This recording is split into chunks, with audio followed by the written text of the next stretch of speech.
Hey everyone, it is Christina here. I hope that you are having the most amazing day. Today I'm going to be talking about it being more than just food. So if you are new to the channel, please like and subscribe. I would love to see you hang around. My name is Christina. I'm a naturopath, herbalist and life coach, and I am carnivore at this point in time. And so I wanted to come and talk about it from the perspective of it's more than just diet. So of course, when we talk about things like carnivore, we are talking about diet, right? We are talking about food that we're actually eating and the type of eating that we're actually having. And what I talk about a lot with my clients is that for me, I found that carnivore created food freedom. It created that freedom of I didn't need to worry about what I was eating in regards to like how much I was eating of something, all of that type of stuff. Like it just helped me create freedom because it freed me from diabetes. I've lost 43 kilos and so on. So it's created a whole heap of stuff like I can move more, I can do things more, I can think more clearly, I've got more energy, all of that type of stuff. So it's created a whole heap of freedom for me. But one of the aspects is that I am definitely, and this is something that I have learned through my own journey, I am definitely a carb addict. I am totally addicted to carbs, sugars, those types of things. I'm absolutely addicted. And I can tell you that from my experience that when I have had some of those things, so for example, last year at Christmas, I had a pavlova. At my brother's wedding, I had wedding cake, I had some birthday cake at a couple of my children's birthdays. Not a lot, but just enough for me to recognize that the next day I am fixated. I'm like looking for a fix. And that's exactly what it feels like, that I'm looking for a fix. And part of the thing around that is that essentially I'm an addict. And when I recognized that I was an addict, it actually created a bit more freedom because it helped me understand what was actually going on. It also helped me realize that I've got some tools that I can use to actually help with that. And one of those tools is nourishing myself in such a way that I'm actually feeding my brain chemicals and helping myself. I also have tools from that emotional support space, because when we look at the wheel of, or the cycle of addiction, it essentially starts with some type of trauma, usually derived in childhood. So there's usually some stuff that's happened in childhood. Not always the case. I'm speaking very generalistic. That's happened in childhood, where you weren't emotionally capable of actually dealing with the situation at that moment in time. And so you look for comfort, you look for something to soothe yourself with. And for some people, they turn to drugs. For other people, they turn to sex. For some people, they turn to alcohol. And there's shopping. There's all sorts of gambling addictions. Like there's addictions in all sorts of different ways. And food can be one of those things, especially because it's socially acceptable. Now, it's not socially acceptable to be a gambler, but it's okay to do some gambling. It's not okay to be an alcoholic, but it's okay to drink some alcohol. And we make some of these things like somewhat socially acceptable, but food is one of the only things that it's completely socially acceptable, and it's the norm. Like you see it on TV, you hear it in stories where, for example, somebody's having a hard day and they get the ice cream. So they're sitting on the couch eating peanut brittle ice cream. Like, we see it in our movies, we see it in our media, we see it all around. And so it's socially acceptable for that to happen. And because that's the case, it helps us to create like, I'm not doing something bad. I'm just doing something normal, doing what other normal people do to deal with these types of feelings, instead of actually dealing with the feelings and addressing the situations that come up. And for me, in that whole cycle, it starts with some type of trauma, and then we look for something to soothe ourselves with. And then the next step of that addiction cycle is we recognize that this wasn't good for us. So we get our dopamine hit, we feel great for a bit, and then we go, oh, I wish I hadn't done that. That wasn't good for me. I know it's bad for me. And we start this shame guilt spiral. And then at the end of that shame guilt spiral, we end back up in the situation of the feelings that kind of took us there in the first place. And so then we go back to the self-soothing mechanisms, which are likely to be food. if you're like me and you've got a carb addiction, right? And so for me, when I'm talking about this being more than just food, we have to step outside of this addictive cycle.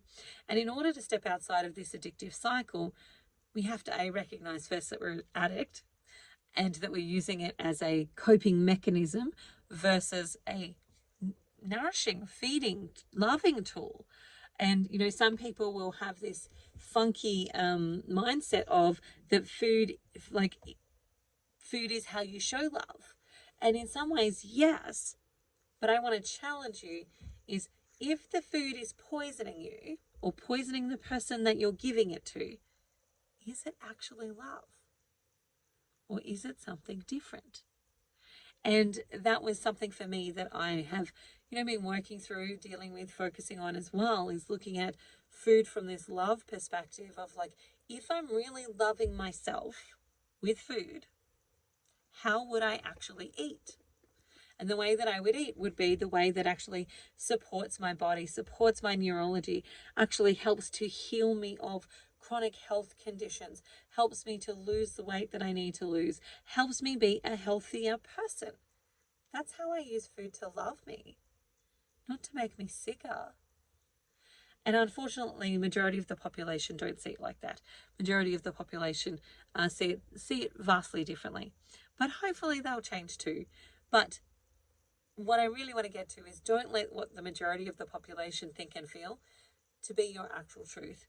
Actually ask the questions for yourself and tap into those. But to step outside that wheel of addiction, we have to look at the emotions that we are avoiding.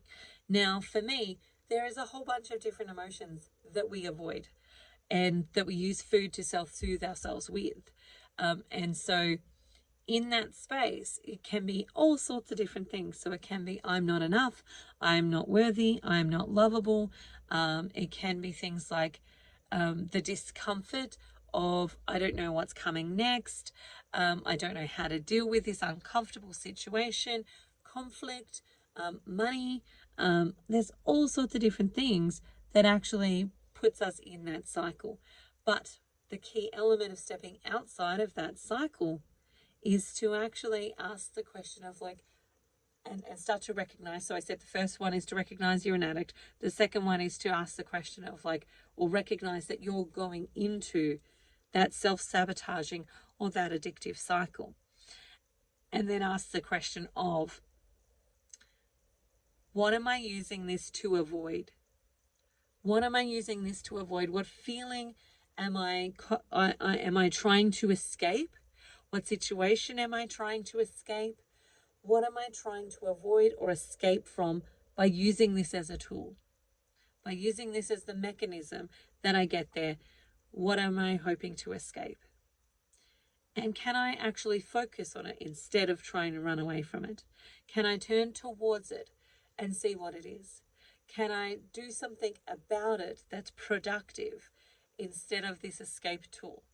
Can I help myself in another way? Can I feel these emotions? Can I reach out to someone that's going to help me feel these emotions? Can I work with a life coach? Can I connect with, you know, a practitioner of some type that's going to help me? Can I call my best friend? Can I have some type of connection that's actually going to help me process these feelings and feel these things and move through these things instead of masking them, hiding them, and avoiding them by actually consuming food that's not good for me, that's ultimately just going to make me sicker and leave me with less resources.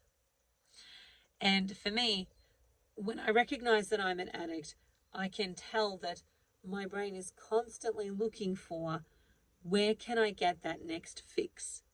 And so again, when I've mentioned about, you know, cakes that I've had or things that I've had throughout this cycle or throughout this time over the last, you know, 16, 17 months, maybe nearly 18 months, what I recognize is that when I've had that thing, it takes me about 14 days, 14 to 21 days for it to leave my body, for me to actually let go of the physical addiction that the sugar has given me, that it's kicked off in my brain. And after that time, I've got to kind of starve that out. I've got to, like, you know, keep myself full and busy and so on, so that I avoid thinking about the foods that I don't actually want to be consuming. And after about 14 to 21 days, that tends to be gone. And then it is the emotional drivers that I'm looking at. So when I'm talking about this being more than food, for me, we take away the crutch of food that food has created in regards to that addictive space. And what we're left with then is the actual food addiction, to the thing of like what we're avoiding, what we're using food to avoid. And this is one of the things that I really love to do in my carnivore support group, is actually talk about these things, is actually talk about the mindset stuff, and talk about what are the emotions that we're actually avoiding feeling at the moment. What are the feelings that we're running away from? What are we trying to use food to escape? And what comes up when we have problems, when we have stuff? So for example, yesterday was a moving day. And if you don't know, I travel Australia with my family. We live in tents, traveling, exploring the country. And yesterday was a moving day. So we moved our tents from where we were to where we are now. And generically, or generally, when we move, I generally will gain weight the next day because I'm doing a lot of lifting. So, I pack, the back of this van gets packed completely full. So I am basically doing deadlift weights of these tents that we have, which are quite heavy. So, some of them about 30 kilos. And so I've basically got to lift it up above my head to get it into the back of where it actually needs to go. And I'm basically doing weight training on the days that we're moving. And I might not drink as much water if things are busy. So some of the other stuff that I would do to normally look after myself might actually be a little bit lax on that day. And so generally speaking, I gain weight the next day when we move. Some of that will be because I've worked out my muscles. Some of that will be because I didn't drink enough water. Some of that will be all sorts of different reasons.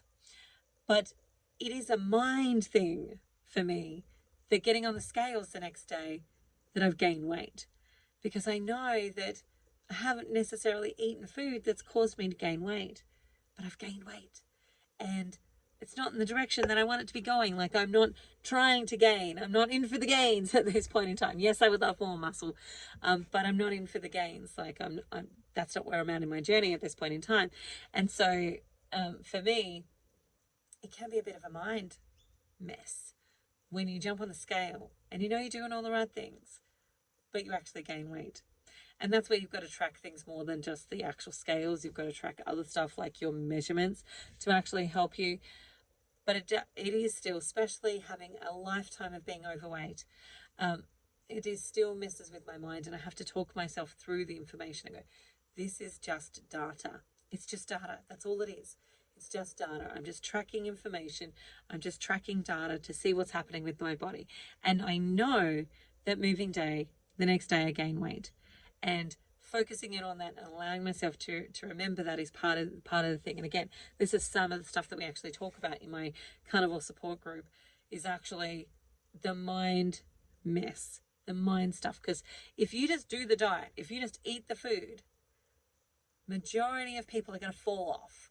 They're going to fall off the wagon. They're going to stumble and fall. They'll lose weight. They'll create some of the health results that they want to create, but eventually they'll give up. Because if you don't take care of what's going on in the head, you don't resolve the underlying drivers for why you got sick in the first place and why you got to the place that you are in the first place, like the space of being overweight, etc. And a lot of those are because we've been using food as comfort. Some of it is because, we've had really traumatic situations. We've got lots of stuff going on and we keep ourselves busy. There's a whole heap of strategies that we use to actually avoid thinking about the pain and the shame and the guilt that we've been carrying around with us. And some of those strategies are keeping ourselves so busy that we don't have time to think about it. Having so much drama in our life that we don't have time to think about what our role might be in the drama. Having so much going on and creating things like, doing study upon study upon study where you've got the next assignment to do, you've got the next thing to do, and just consistently putting yourself into burnout. Putting yourself into burnout so that you don't have time to think about what those things are, that the pain, the shame, the guilt, and the challenges that you're actually facing are. And so we use these as strategies to actually help us avoid seeing things. And so if we don't resolve those issues, if we don't actually allow ourselves to think upon that stuff, if we just focus on the food, eventually you'll fall eventually you'll have some issues. And that's not everyone. There are some people, for example, where, you know, maybe they lean in on other things to actually help them. But and maybe you are one of the very few people that it is just a food thing. But for majority of the people, it's not. It's not just food. It's actually also the emotional stuff. And if you don't focus on it, if you don't let yourself heal from it, then you don't actually continue to get better. And so that for me is the part of the stuff that I love to do, along with, like, you know, the tweaking of the diet and all of that type of stuff, but also looking outside of that, like going outside, touching grass, you know, earthing, etc. It's more than just food. Like, our health is more than just food. And there's loads of things like cold showers and saunas and etc. that can be really, really helpful to actually help us get the healing that we're actually after. But food is a massive part of it. But also support yourself emotionally through those things too. All right, that's it for me today. I hope you have the most amazing day ever. If you do have any questions or anything you'd like me to focus on, please drop it below, because I would love to answer your questions. All right, bye for now. Have an amazing day. Talk to you again soon.